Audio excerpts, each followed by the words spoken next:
बिस्मिल्लाहिर्रहमानिर्रहीम। अस्सलाम वालेकुम।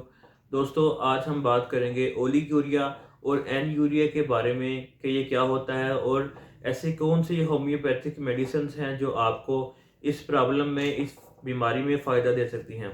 तो उससे पहले अगर आपने इस चैनल को सब्सक्राइब नहीं किया है, इसको सब्सक्राइब कर लें और साथ मौजूद बेल के आइकन पर लाजमी क्लिक करें ताकि जो भी नई वीडियो इस चैनल पे अपलोड हो वो आप तक पहुंच सके।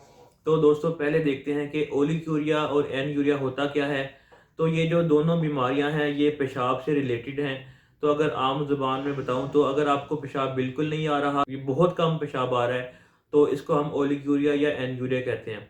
लेकिन दोस्तों, हम किन सिम्टम्स की बिना पर ओलिगोरिया और एन यूरिया में फ़र्क कर सकते हैं। तो पहले हम ओलिगोरिया की बात करते हैं। तो दोस्तों, इस कंडीशन में यानी ओलिगोरिया में आपको पूरे दिन में 300 ml से कम पेशाब खारिज होता है। तो अगर आपको पूरे दिन में 300 ml से कम पेशाब पास हो तो इसका मतलब है कि आपको ओलिगोरिया की प्रॉब्लम है। लेकिन इसके मुकाबले में जो एन यूरिया है इसमें आपको पूरे दिन में पेशाब बिल्कुल नहीं आता, या अगर पेशाब आए भी तो कतरा कतरा करके पेशाब आता है।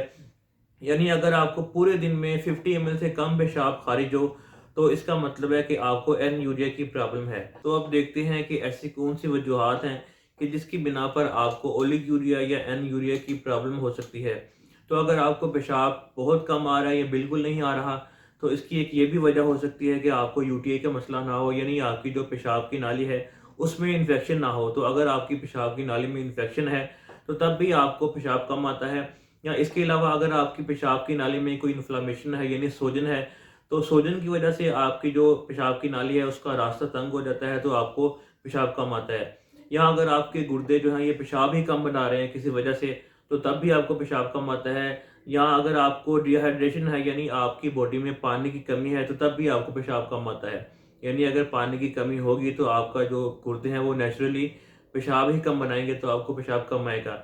या इसके अलावा अगर आपको गुर्दों से रिलेटेड कोई पुरानी डिजीज़ है या आप गुर्दों का कोई कैंसर है, तो तब भी आपको पेशाब कम आता है। या अगर आपकी गुर्दों में कोई पथरी है यानी स्टोन है, तो तब भी उस रुकावट की वजह से आपको पेशाब कम आता है। और इसके अलावा अगर आपका जीएफआर रेट कम आता है तो तब भी आपको पेशाब कम आता है। यानी जीएफआर एक टेस्ट होता है जो गुर्दों की वर्किंग एफिशिएंसी को चेक करने के लिए किया जाता है कि आपके गुर्दे किस हद तक पेशाब बना रहे हैं। तो अगर आपका जीएफआर रेट कम होगा तो आपको पेशाब कम आएगा। और इसके अलावा अगर आपकी बॉडी में यूरिया और क्रिएटिनिन लेवल ये ज़्यादा हो गए हैं, तो तब भी आपको ओलिगोरिया या एन यूरिया की प्रॉब्लम हो सकती है। तो इसके अलावा अगर आप एक लंबे अरसे से हाई ब्लड प्रेशर का शिकार हैं, तो तब भी आपको पेशाब कम आएगा। तो दोस्तों, ये कुछ वजूहत थी कि जिसकी बिना पर आपको ओलिगोरिया या एन यूरिया की प्रॉब्लम होती है। अब बात करते हैं कि इसकी अलामात क्या होती हैं। तो दोस्तों, इसमें बॉडी में स्वेलिंग हो जाती है, पेट में अक्सर दर्द रहने लगता है, थकावट बहुत ज़्यादा होती है, और इसके साथ साथ जब आप यूरिन पास करते हैं तो आपको बहुत ज़्यादा जलन महसूस होती है। तो जब ऐसी अलामत देखने को मिलें तो डॉक्टर आपके कुछ टेस्ट करवाते हैं ये चेक करने के लिए कि पेशाब कम या ना आने की क्या वजह है।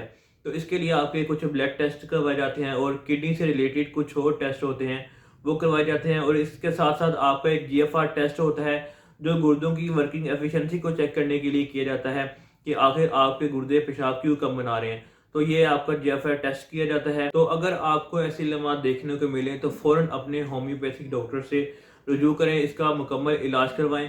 क्योंकि अगर आपका जीएफआर रेट कम आता है तो इसका मतलब ये है कि आपके गुर्दे जो हैं ये यूरिन कम बना रहे हैं और आपकी बॉडी में यूरिया और क्रिएटिनिन लेवल ये ज़्यादा हो गया है। और अगर आप इसका वक्त पर इलाज नहीं करवाते तो फिर आप किडनी ट्रांसप्लांट या डायलिसिस की तरफ जा सकते हैं।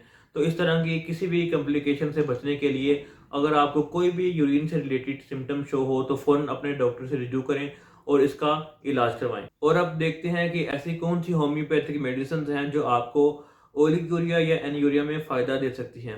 तो दोस्तों, इसमें जो सबसे पहली मेडिसिन देखने को मिलती है वो है कैंथेरस क्यू। इसके आपने 10 कतरे सुबह दोपहर शाम लेने हैं पानी में डालकर। अगर आपको पेशाब करते हुए जलन महसूस होती है तो ये मेडिसिन बहुत अच्छा काम करती है। और दूसरे नंबर पे जो मेडिसिन है वो है यूपेटोरियम 30। इसके आपने 10 कतरे सुबह शाम पानी में डालकर लेने हैं। अगर आपको पेशाब से पहले या पेशाब करते हुए दर्द महसूस हो तो ये मेडिसिन बहुत अच्छा काम करती है। तो इसके अलावा जो तीसरी मेडिसिन दोस्तों आती है वो है हेलेबोरस 30। इसके भी आपने 10 कतरे सुबह शाम पानी में मिलाकर लेने हैं।